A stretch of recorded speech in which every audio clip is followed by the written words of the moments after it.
4 years ago, on the TED stage, I announced a company I was working with at the time called Odeo. And because of that announcement, we got a big article in the New York Times, which led to more press, which led to more attention, and me deciding to become CEO of that company, whereas I was just an advisor, and raising a round of venture capital and ramping up hiring. One of the guys I hired was an engineer named Jack Dorsey. And a year later, we were trying to decide which way to go with Odeo.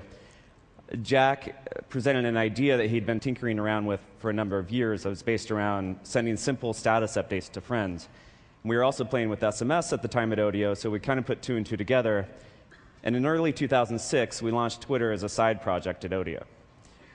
Now, it's hard to justify doing a side project at a startup where focus is so critical. But I had actually launched Blogger as a side project in my previous company, thinking it was just a little thing we do on the side. And it ended up taking over not only the company, but my life for the next 5 or 6 years. So I learned to kind of follow hunches, even though you can't necessarily justify them or know where they're going to go. And that's kind of what's happened with Twitter time after time. So for those of you unfamiliar, Twitter is based around a very simple, seemingly trivial concept. You say what you're doing in 140 characters or less, and people who are interested in you get those updates. If they're really interested, they get the update as a text message on their cell phone. So for instance, I made Twitter right now that I'm giving a talk at TED, just a normal everyday thing. And in my case, when I hit send, up to 60,000 people will receive that message in a matter of seconds. Now, the fundamental idea is that Twitter lets people share moments of their lives whenever they want, be they momentous occasions or mundane ones. It is by sharing these moments as they're happening that lets people feel more connected and in touch, despite distance and in real time.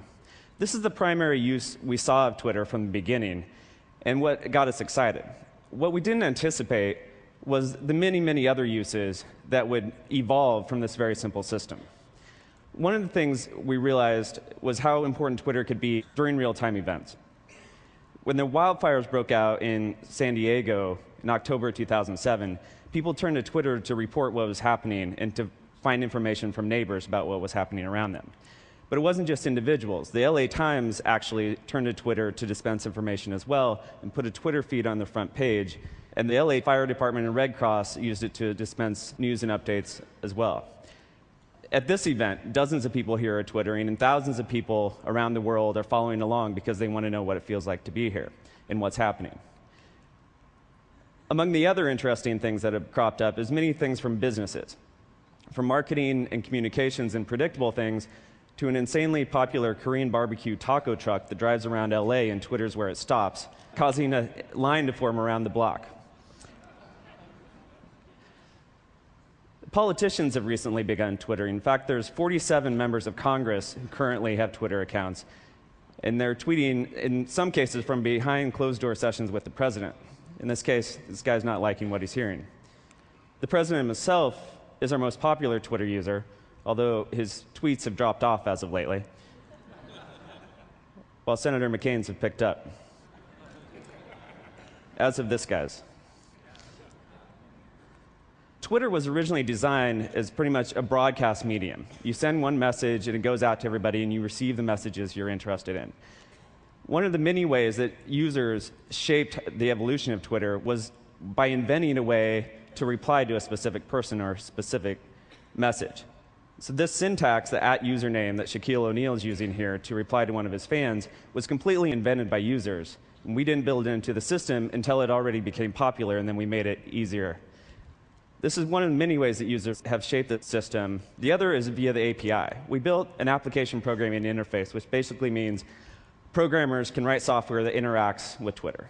We currently know about over 2,000 pieces of software that can send Twitter updates and interfaces for Mac, Windows, your iPhone, your BlackBerry, as well as things like a device that lets an unborn baby Twitter when it kicks, or a plant Twitter when it needs watered. Probably the most important third-party development came from a little company in Virginia called Surmise. Surmise built a Twitter search engine. And they tapped into the fact that if you have millions of people around the world talking about what they're doing and what's happening around them, you have an incredible resource to find out what's happening among any topic or event while it's going on. This really changed how we perceive Twitter. For instance, here's what people were saying about TED. And this is another way that our mind has shifted, and Twitter wasn't originally what we thought it was. So we liked this so much, we actually bought the company and are folding it into the main product. And this is not only lets you view Twitters in different ways, but it introduces new use cases as well. One of my favorite is what happened a few months ago when there was a gas shortage in Atlanta. Some users figured out that they would Twitter when they found gas, where it was, and how much it cost, and then append the keyword ATL gas, which let other people search for that and find gas themselves. And this trend of people using this communication network to help each other out goes far beyond the original idea of just keeping up with family and friends. And has happened more and more lately, whether it's raising money for homeless people or to dig wells in Africa, or for a family in crisis. People have raised tens of thousands of dollars over Twitter in a matter of days on several occasions. It seems like when you give people easier ways to share information, more good things happen. I have no idea what will happen next with Twitter, but I've learned to follow the hunch but never assume where it will go. Thanks.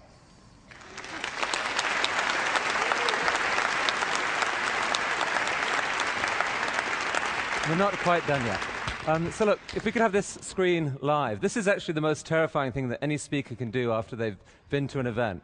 It's totally intimidating. So this would be the Twitter search screen. So we're going to just type a couple of random words into Twitter. For example, Evan Williams. Evan Williams, give people more good ways to share information and follow your hunch at TED. Currently listening to Evan Williams. Currently listening to Evan Williams. Oh, Evan Williams is just dying on stage here at TED. Worst talk ever. Nice, thanks. Just kidding. So, you know, it's like. But literally, in the 8 minutes he was talking, there's about 50 tweets already came on the talk, and so he'll see every aspect of it, of the reaction, the fact that Barack Obama is the biggest Twitterer, the fact that it came out of TED. I don't think there's any other way of getting instant feedback that way. So you have built something very fascinating, and it looks like its best times are still ahead of it. So thank you very much, Evan. Thank you. It was really interesting.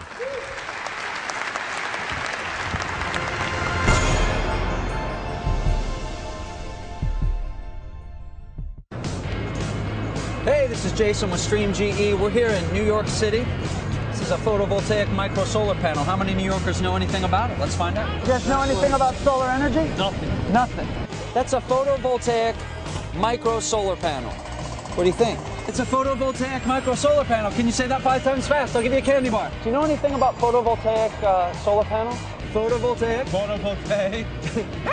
Micro solar panel. Micro solar panel. It's time for some facts about photovoltaic micro solar panels. I have friends who have these solar panels on their roof. Generate heat. We do have them in one of our houses, actually. Hey, people, the sun is free. We can harness the sun's energy, so we should use it. Solar energy is an efficient alternative to oil and natural gas energy. Sun power! You say solar, you say energy, solar, energy, solar, energy. Check it out. If 7% of the land area of Arizona were covered with these photovoltaic modules, it would generate enough energy to power the entire U.S. on a sunny day. I dig it, harvesting the sun, right? Harvesting the sun. Jason with Stream GE on the streets of New York City. Do you know anything about solar energy? We need it. You need it? Not just for sun tanning, is it, buddy? Photovoltaic love. It's good stuff. Doesn't that sound like the kind of future? Keep you healthy. Eco-imagination. Eco-imagination. Eco-imagination. I'm a little bummed out about emissions too, but we got solar energy. I love eco-imagination. Stream D! I hope you enjoyed our show today. If you want to learn more about GE's commitment to solar energy, visit ecomagination.com. I'm your host, Jason. We'll see you next week.